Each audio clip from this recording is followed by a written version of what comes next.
বিশ্ব নবী রাহমাতাল লিল আলামিন বলে দিয়েছেন,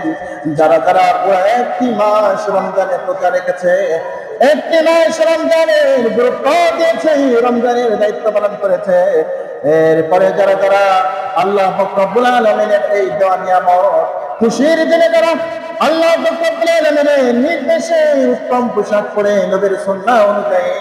ঈদগাহে চলে আসছে, আল্লাহ রব্বুল আলামিন ফেরেশতাদের সামনে ঘোষণা দিয়েছেন, ও আমার ফেরেশতারা, তোমরা সাক্ষী থাকো, আমার যে বান্দারা দুনিয়ার জীবনে একটি মাস রমজানের রোজা রেখে আমার সন্তুষ্টি লাভের জন্য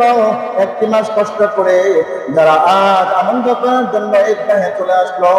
ও আমার ফেরেশতারা সাক্ষী থাকো, তোমাদেরকে সাক্ষী রেখে বললাম, আমি আমার ওই বান্দাদের জিন্দেগীর সমস্ত গুনাহগুলো মাফ করে জান্নাতের ফয়সালা করে দিলাম। বলেন সুবহানাল্লাহ।